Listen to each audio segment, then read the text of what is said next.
Coming up on the How Did You podcast today is Dr. Chris Feakes, a published computer scientist who has also been a university lecturer.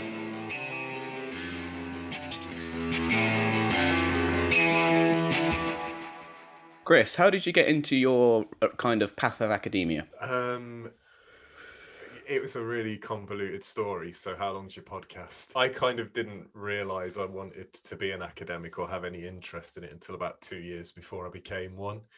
But I guess the groundwork started a lot earlier than that. I just didn't realize it. So kind of straight out of school, I did an apprenticeship at a software engineering company. Um, and I kind of got made redundant. And I just lolled around doing nothing for ages because I hadn't finished my apprenticeship and no one wanted to take on like an almost qualified apprentice.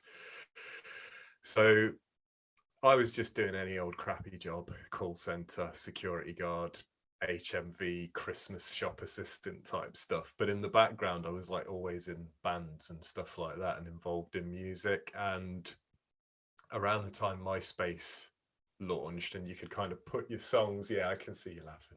I'm that old, right?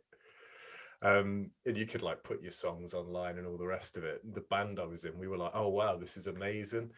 So we started making these kind of crappy recordings in a flat above a post office initially, and putting them on MySpace. And there weren't really any like metal bands and stuff, which is what we were doing on there. And at that point, because of streaming and kind of Napster downloading and stuff, the whole record industry was really against putting music online. So there was no Metallica, there was no metal, there were no punk bands. They were all dead against having any music online. So if you wanted to listen to metal, we were literally one of the first metal bands on MySpace. And we just got really popular by virtue of the fact that we stood alone. So we kind of became an internet band by default and started getting gigs and getting paid okay money for them and stuff. And we decided to rent these rooms in a sort of a musician's space that I'm not going to name in Leicester. So we rented these 2 rooms that we were supposed to be just using for rehearsals, and kind of without the building owner's knowledge started a recording studio in them. And we're kind of recording local bands that were interested in the recordings we've made of ourselves and stuff. And just kind of my interest in audio kind of blossomed from there. But I really wanted to know more about how to run a recording studio because we didn't have a clue. We were making it up as we went along, and then just like asking sound engineers that we knew what to do, and also begging equipment from them. Like nearly all of our equipment was broken stuff that we'd gotten off of someone and then repaired. So like a desk that had half the channels screwed, only use half of them. Microphones that had like weird fuzzy noises and stuff in them, so you couldn't really use them on anything that mattered too much. So I really wanted to actually like know what I was doing properly, and I went to college to do I was going to do a 1-year course at college in kind of music technology. And then I realized that at that point, everything was transitioning to digital. It kind of already was a bit digital, but in the higher end studios, but everything was going digital. And I was like, I know software engineering and I love audio, and the two things are kind of the same now. I'll go to uni. So I went to uni and carried on studying music technology there. And in my kind of second year, I met an academic called Lorenzo, who did a lot of work on audio systems for people with visual impairment, basically. And he was doing things like virtual reality simulations of road crossing and stuff like that, as well as just general equipment people could carry around with them, assistive technology. And I was like, I'm really actually interested in this because it's kind of a worthy application of kind of audio and software skills. And my dad was visually impaired, so it kind of had a personal appeal. So I basically just went to him after I graduated and said, I want to do a PhD with you. And after he did the kind of Buddhist monk tried to put me off 3 times thing, he was like, yeah, okay, come and do a PhD then. So I did. And then I just didn't leave university for the next 10 years. Just became an academic, basically. So the pathway in was kind of random, but it started before I realized it.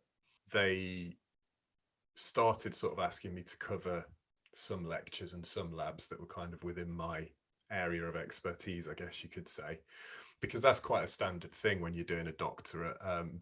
Your supervisor is going to be research active. So sometimes what happens is their research grants effectively buy them out of teaching and someone needs to cover them. And it's relatively common for it to be a PhD student because they're kind of the next person down from that lecturer.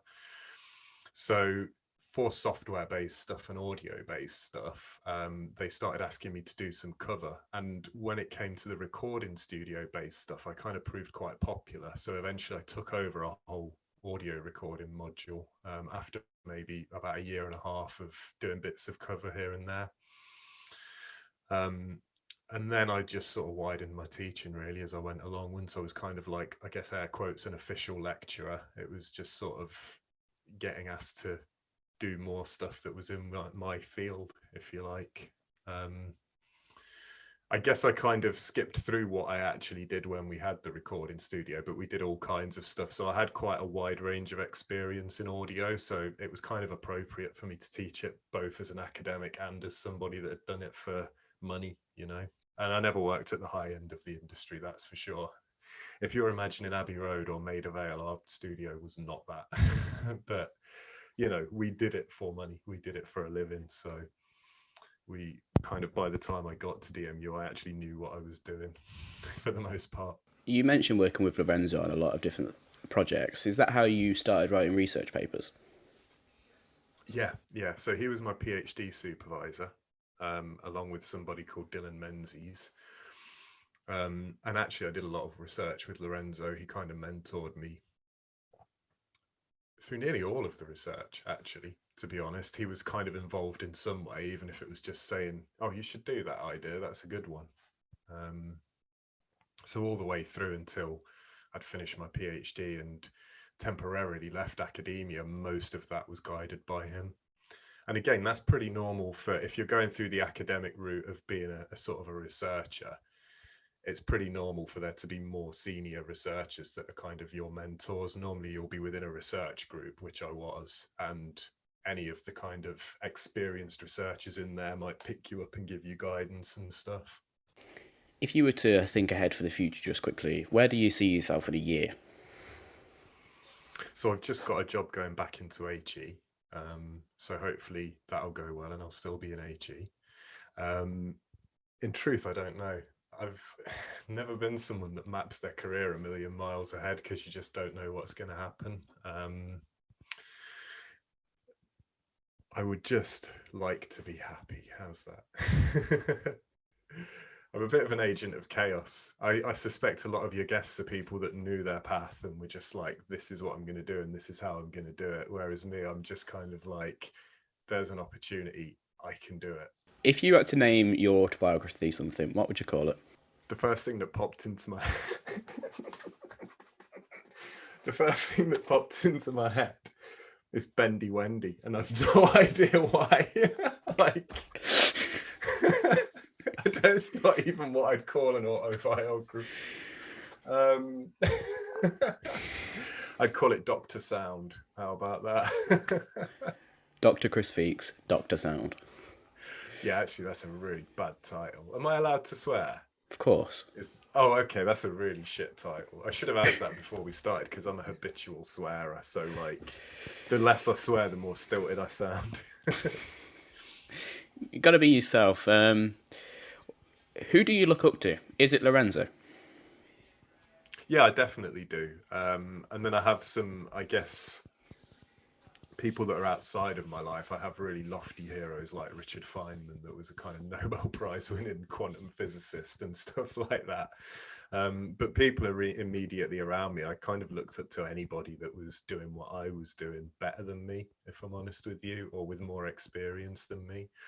So even like your previous guests that you've had on, people like Simon and Jamie, while I work with them, you know, you can look up to them because of their experience. If you could be remembered for one thing, what would you be remembered for?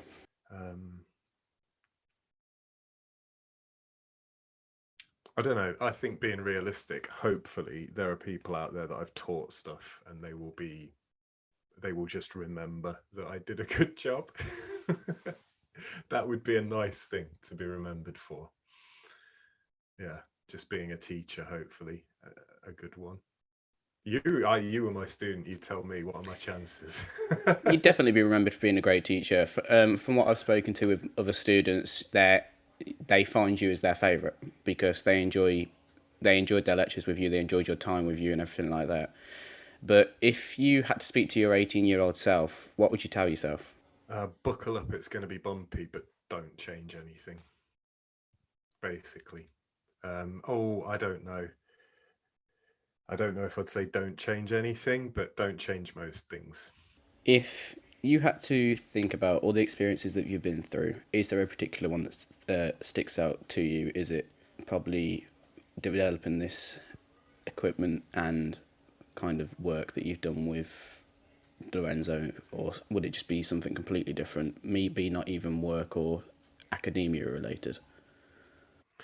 Um, if I'm honest, it would be something personal. I think that the thing that's kind of driven me forward and made me seize opportunities and stuff um, wasn't so much goal directed. It wasn't about where I was going. It was about where I'm coming from, and almost like trying to run away from where I came from. Because I had oh,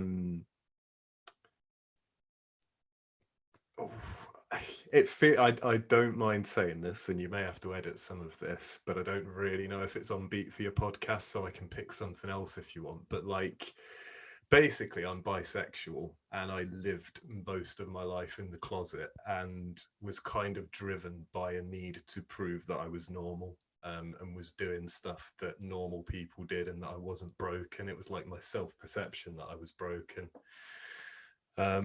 So I was kind of constantly running away from that and burying myself in stuff, burying myself in work and things like a PhD. It's a massive piece of work that you've got to get through, you know. So that was perfect for me because it was just like a multiple year long distraction from the shit I should have been thinking about. So I spent a long time running away from stuff in a really weird way, and I don't endorse it, but being in the closet helped me to kind of get a long way. But the problem is wherever you go, there you are, right? So you've got to face it one day. It's actually really interesting, and I'm glad you're able to be yourself now, instead You. of having to worry about everything like that. You should be proud of yourself because that's quite a major achievement. If you had to think about something that's caught you off guard recently, is there anything that has? Yeah, man.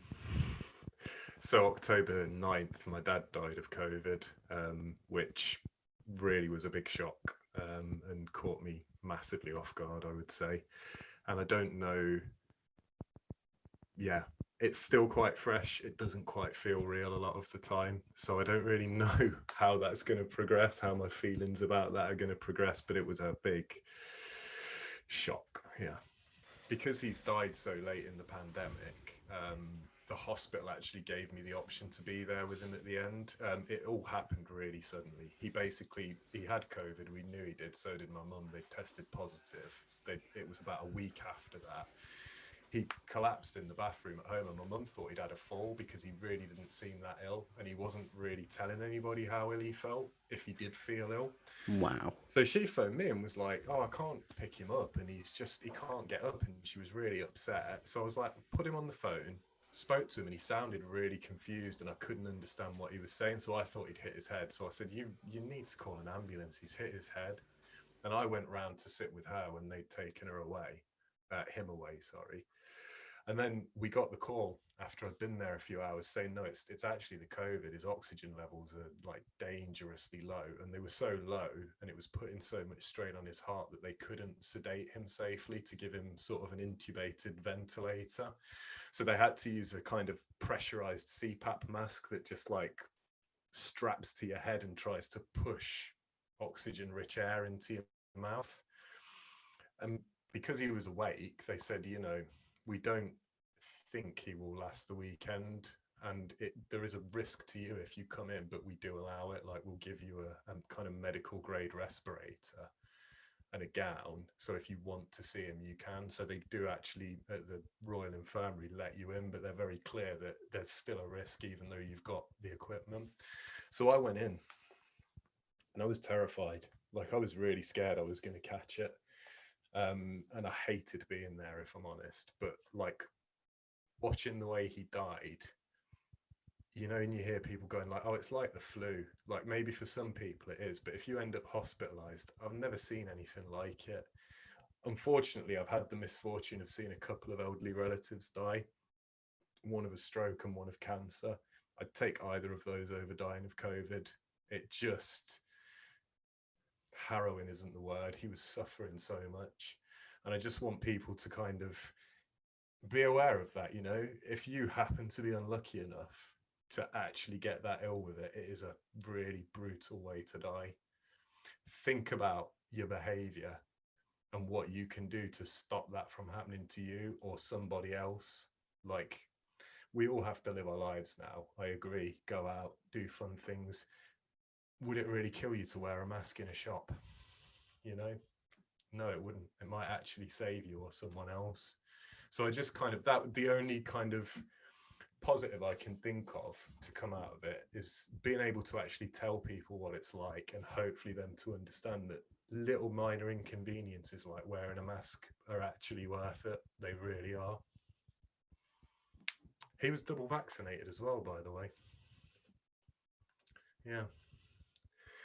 He'd been to Cornwall, and we think, although they don't routinely test for it, but we think he may have had the vaccine resistant strain. Is it Mu or something like that? I don't know. There's one strain that's a bit more, the vaccine isn't quite as effective against it, but he was also quite old. I will say that, you know, if he'd have been younger, he'd have probably survived it. But Well, it's an absolute shame that you lost your dad, Chris, but I appreciate you talking about it because it's an insightful story as well as the fact that you've, like you say, it's as sad as it is, it's only a mask, and a mask saves lives. yeah, you know, a little bit of distance, a mask, and you can basically live your life as normal apart from that. It makes me feel quite like, I don't know, my chest gets tight talking about it, you know. So if my voice was wavering, I guess you would assume it's because I was emotional, and I was. I felt the need to explain that because I get embarrassed by my feelings. Toxic masculinity. This is going to get really kind of deep and almost, I wouldn't say cynical, but if you had to think back to your biggest failure, what is it and how have you learned from that? um, yeah, it's probably the closet thing, to be honest. Maybe not specifically that, but what happens when you live like that is you're kind of half genuine with a lot of people in a lot of situations, and it causes trouble down the line. I mean, there are people that I met while I was in the closet. They knew me and were good friends the whole time, and then I was like, oh, and by the way, and you know, it's probably not a huge deal for most of them. In fact, I don't think it is at all.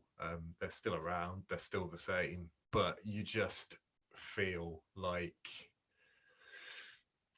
you've wronged a lot of people in your life. And actually, kind of partly connected to that whole situation, a relationship I was in at the time broke down. And you know, I guess to kind of be dishonest by omission for so long is a big failure, really. And it's a weird one because a lot of people talk about, you know, there's a reason why people stay in the closet or go in or whatever, and it's not your fault, it's society's and stuff. But when you're the person there, you kind of don't feel that way. Even though all that may be true, you still feel like you've done it to yourself and everybody else around you. I can completely understand where you're coming from, but with where you are now, that's a massive improvement, I guess, from where you were. Yeah. So let's change it up. If you had to name your dream experience, what would it be? I'd love to travel in space. I really would, and not any of this like Jeff Bezos, Elon Musk, 10 minutes outside the atmosphere bollocks. I mean proper interstellar travel. I'd really love to properly travel in space, and I often feel like I wish I'd been born in like 200 years or 300 years where that might actually be possible. You know, like flying to Alpha Centauri might be like flying to Australia or something. Yeah, I'd love it. it's the next frontier of humanity, isn't it? If you had to take 3 people with you to space, who would you take and why? Somebody that knew how to fly the spaceship.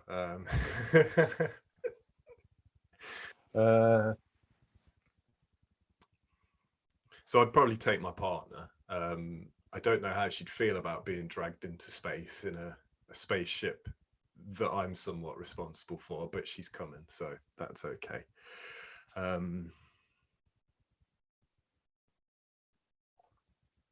I'd take my best friend Doc. That's his nickname. I won't out him with a proper name. But he's a mathematician, so he might be useful on a spaceship. But also he's quite funny. And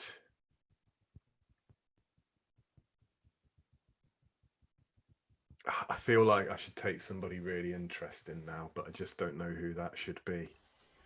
Why don't you take Lorenzo? Not a bad shout, actually. Yeah. If Lorenzo wanted to come to space, I'd take Lorenzo. If Lorenzo didn't, I'd take Barack Obama, because that's one of the answers you're meant to give to that sort of question, right? Someone that's a further reach than usual, I guess. Yeah. What did you want to be when you were younger, Chris? So my very first thing that I wanted to be was Indiana Jones. And I really, as a kid, like genuinely, I mean, we're talking like 3 years old or something, thought it was possible for me to grow up to be Indiana Jones, like not an actor, not an archaeologist, just that. Then when I was a bit older and realized the difference between TV and reality, I actually wanted to be a pilot. I wanted to be a combat pilot in the Air Force. Both my granddads were in the Air Force. Neither of them were pilots. One was a gunner and one was an engineer, but I kind of really wanted to do that. And I got really obsessed with planes and just fast machines and, you know. But I had some like fainting episodes and stuff as a teenager and problems with hypertension. And it was pretty clear from the recruitment office that I wasn't going to be allowed to fly an aeroplane covered in bombs if I had a history of like blacking out and stuff. So I had to nix that. And then I just didn't want to be anything really, just the standard stuff that people all want to be, like just celebrity or whatever, you know. And then being realistic, eventually 2 years before I did it, I wanted to be an academic. What would you be known as a celebrity for? I don't know. I hadn't thought that far ahead. It's one of those bullshit dreams, isn't it? Like, do you want to be a celebrity? Yeah, why not? Do you I want don't know, lots of money? Yeah, it would be nice. People say money doesn't make you happy, and it doesn't, but you sure can solve a lot of problems with it. If you had to give a piece of advice, whether it be to someone within the media or just in life as general, with the experiences that you've been through, like you've mentioned previously in the podcast, what would it be?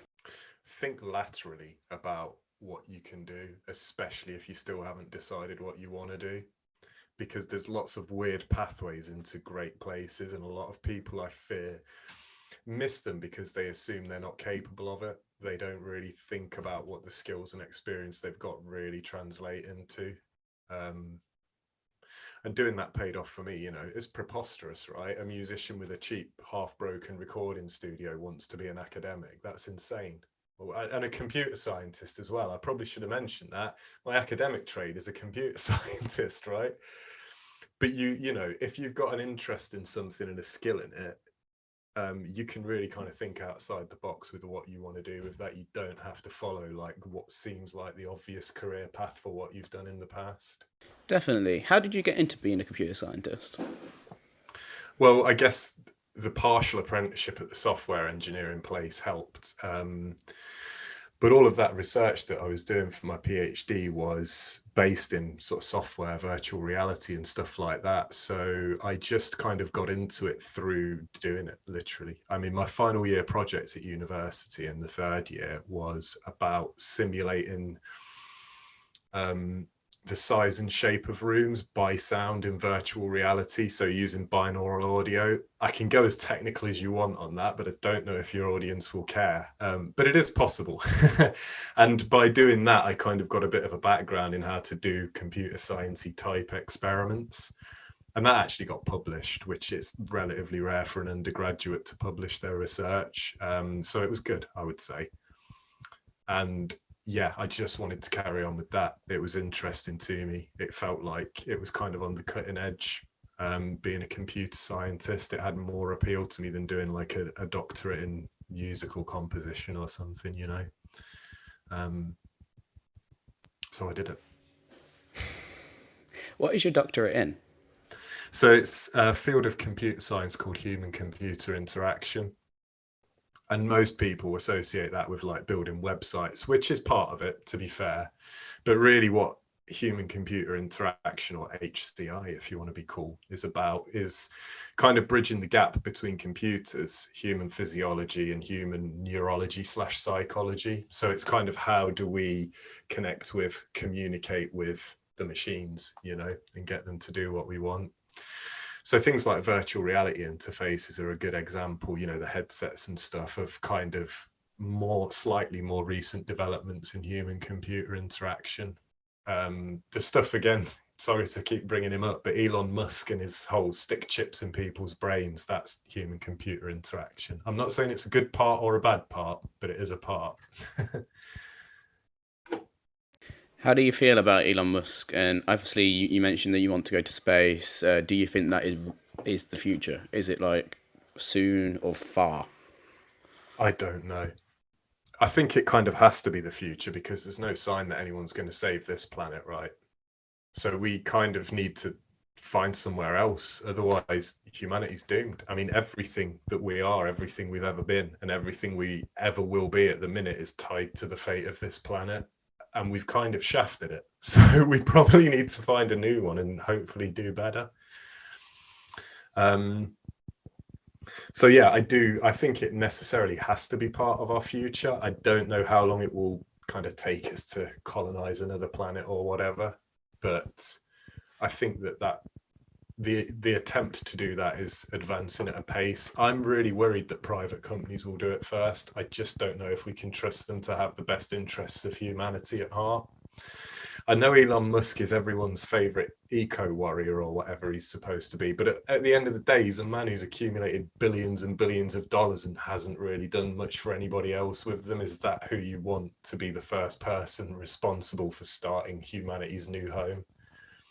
I would rather see a more altruistic person do it, if I'm honest with you, or a group of people, so that if one of them's bad, the rest can ignore them. Space socialism, that's what I'm saying. Space democratic socialism.